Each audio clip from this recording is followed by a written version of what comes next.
하나님을 향한 아름다운 고백 시편 88편이 되겠습니다.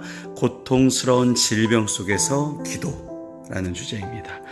제목 보시면 알겠지만 비탄시에 속하는 부분이고요. 고라 자손의 찬송시 안에 들었던 수록시 중에 하나로 보이고요. 저자가 앞에 이름이 나옵니다. 에스라인 헤만이라는 사람이 나오는데, 이 헤만이라는 사람이 열왕기상 4장 31절 또 역대상 2장 6절에 나온 에스라의 아들로 추정이 되거든요. 그래서 이 에스라의 아들인 헤만이 쓴 시다라고 나옵니다. 그 뒤에 보시면 쓴 사람 뒤에 마할라르 안롯의 맞춘이라는 표제가 나오는데요. 이 부제는 마할랄르 안롯, 고통스러운 질병이란 노래라는 뜻이거든요. 고통스러운 질병에 라는 제목을 가진 노래의 곡조에 따라서 쓴 시가 되겠다. 그래서 내용이 어떤 내용인지 벌써 우리 앞에 표제만 보시고도 아실 수 있는 부분이 되겠습니다. 내용 분류를 보시면 기도에 대한 응답 간구가 2절까지 있고요. 죽음에 처하게 됐던 이 화자의 다급한 신경을 토로하는 게 5절까지, 그리고 징벌에 대한 고독과 고통을 호소하는 부분이 마지막 9절까지가 되겠습니다. 그러면 고통스러운 질병 속에서 기도 시작하겠습니다. 여호와 내 구원의 하나님이여, 내가 주야로 주 앞에서 부르짖었사오니. 이스라엘 백성들이 애굽에서 40년간 종살이 하다가 드디어 그 고난에서 벗어나게 해주셨던 하나님을 우리가 여호와 하나님, 나를 꼭 구원해 주실 거고 구세주 나의 하나님이라는 고백하는 신명을 여호와 내 구원의 하나님이라고 썼습니다. 자기의 고통을 애굽에서 거기서 벗어나게 해주신 것처럼 이 고통 속에서 좀 제발 벗어나게 해주세요를 간구하고 있습니다. 그러니까 무슨 어떠한 고난이라는 건 뒷부분에 나오고요. 먼저 하나님 앞에 말하고 시작하는 거죠. 이 고통. 그래서 그만큼 굉장히 다급하게 이 시를 구성을 하였다라고 보시면 되겠습니다. 내가 주야로 주 앞에서 부르짖었다라는 얘기를 하고 있죠. 그래서 이런 고통이 얼마나 지금 자기한테 급박하고 강하게 왔는지를 표현한 부분이 주야로 주 앞에서 부르짖었사오니, 나의 기도가 주 앞에서 이르게 하시며 나의 부르짖음에 주의 귀를 기울여 주소서. 이 허공에 흩어지지 않고요. 주 앞에서 좀 직접, 그러니까 주 앞에라는 표현을 쓰죠. 직접 좀 상달되게 해달라고 기도를 하고 있는, 간구하는 부분이 2절이 되겠습니다. 너무 급한 거예요. 전능하신 하나님께서 왜 아직 빨리 응답해 주시지 않는가? 이게 허공에서 흩날려 버렸는가? 막 걱정을 하고 있는 것이죠. 이거를 우리는 알고 있습니다. 그죠? 지금 성령 강림절 후에 계속적으로 우리가 지내고 있는데 성령인 거죠. 그러니까 성령님, 우리가 마땅히 기도할 바를 우리는 알지 못하지만 성령님께서 알고 계시죠. 우리의 기도해야 될 것을. 그래서 우리는 성령의 인도하심에 따라서 살아갈 때 올바른 것, 주 앞에 직접적으로 상달될 수 있는 것들을 구할 수 있게 된다.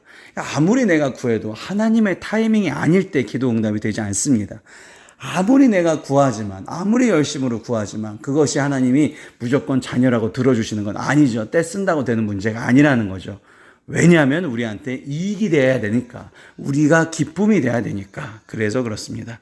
그래서 성령 충만한 상태에서 기도하시는 것이 맞다라는 것이죠. 자, 2절까지는 기도에 대한 응답을 긴급하게 간구하는 모습이었고요. 3절부터 5절까지는 죽음에 처하게 된 다급한 신경을 토라는 부분입니다. 물은 나의 영혼에는 재난이 가득하며 나의 생명은 소홀에 가까웠사오니. 재난이라는 뜻은 베라우트가 라으라는 원형에서 왔거든요. 원어로. 그 라으가 해악, 역경, 재난이라는 뜻을 가지고 있습니다.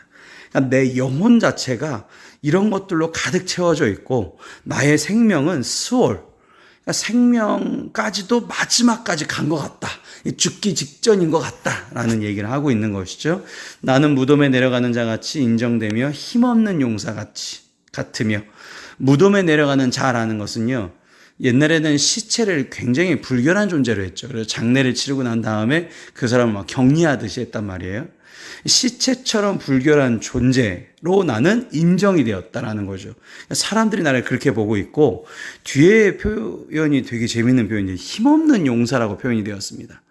힘없는 용사라는 것은 용사라고 칭함을 받으려면 힘이 있어야 되겠죠. 한때는 자신이 힘을 자랑하는 그런 사랑이었지만 나는 이거 내가 다 이길 수 있어. 나 이렇게 생각하는데 자신의 장점과 강점을 나타내고 표현하면서 내가 최고다 했던 용사였는데 이제는 힘이 없어져 버렸다. 그 힘을 상실해버린 사람을 뜻합니다. 죽은 자 중에 던져진 바 되었으며 죽임을 당하며 무덤에 누운 자 같으니이다. 주께서 그들을 다시 기억하지 아니하시니 그들은 주의 손에서 끊어진 자니이다. 그러니까 무덤에 누운 자라는 것은 이제 더 이상 삶의 의무에 없는 사람, 삶의 의무가 없는 사람, 이걸 어떻게 보면 좋아 보이지 않습니까? 삶의 의무에서 해방되었다. 그죠? 하지만 그것이 굉장한 비참한 상태죠. 살아있음에 우리는 감사해야 되거든요. 살아있음에. 내가 생각을 했는데 팔다리가 움직여. 내가 원하고자 하는 걸 내가 움켜잡을 수 있어. 내가 원하는 대로 말로 표현을 할 수가 있어. 이거 얼마나 대단한 능력들입니까? 그것이 다 없어진 상태, 비참한 상태를 뜻합니다. 주께서 그들을 다시 기억하지 아니하시니 그들은 주의 손에서 끊어진 자. 이 죽음이거죠. 죽음에, 지옥에 있을 땐 주의 손에서 끊어진 자들이거든요. 하나님의 돌보심과 은혜가 없는 세상, 내가 거기에 있는 것 같다. 징벌에 대한 고독과 고통을 호소하는 부분이 9절까지 이어지겠습니다. 주께서 나를 깊은 웅덩이와 어둡고 음침한 곳에 두셨사오며. 어둡고 음침한 곳이라는요, 죽은 지 오래된 자가 거하는 장소가 어둡고 음침한 곳이거든요. 그러니까 절대자이신 하나님으로부터 이 고통이 말미암은 데서 더 이 화자는 슬픔과 위기의 심각성을 느끼고 있습니다. 야, 큰일 났다. 진짜. 이거 하나님이 나에게 벌하신 거면 이거 어떻게 해야 되는가. 절대자이신 분한테. 그래서 이 외적인 고통을 표현하고 있는 부분이고요. 그 다음에 7절을 보시면 주의 노가 나를 심히 누르시고 주의 모든 파도가 나를 괴롭게 하셨나이다. 제가 6절에 이게 왜 하나님부터 말미암다라고 얘기할 수 있는 이유는 7절에 보시면 주의 노가 나를 심히 누르고가 나옵니다. 이게 하나님한테 징벌받았다는 시편의 표현입니다. 한 3번 정도 나왔었습니다. 시편 필사에서도. 주의 노가 나를 심히 누르고 있다. 그러니까 죄로부터 기인했던 하나님의 징계가, 이 징계로서의 질병은 모든 파도, 사람이 감당할 수 없는 엄청난 것이다. 그렇게 내가 지금 힘든 상태를 겪고 있습니다.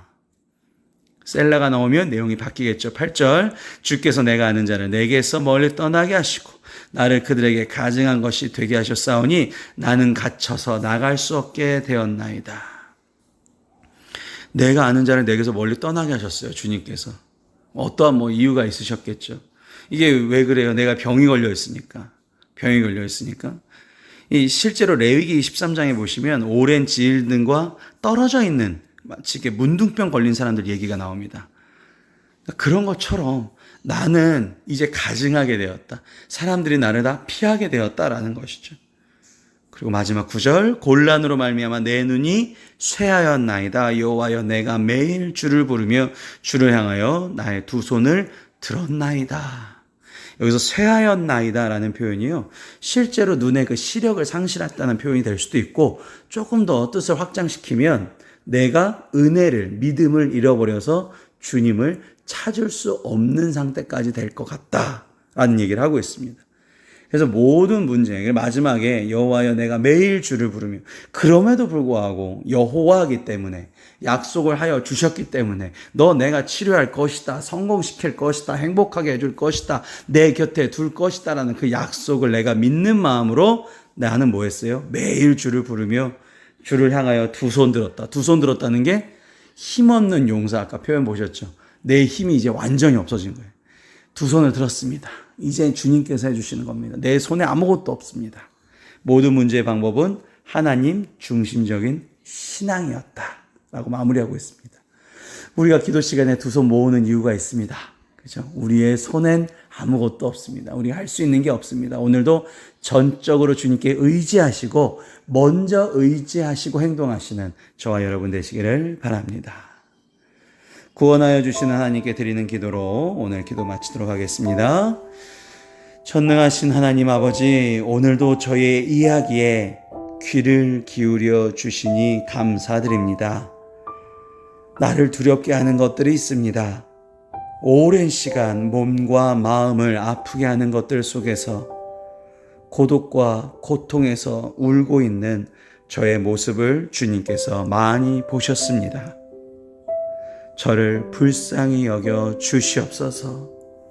저의 힘만으로 살 수 있을 것이라고 했던 교만했던 저를 용서하여 주시옵소서. 이 죄인을 주 품에 품어 주시옵소서. 주 없이 살 수 없다는 것을 깨닫게 하여 주심에 감사드리오며 은혜가 풍성하신 주 예수 그리스도의 이름으로 기도를 싸움나이다. 아멘.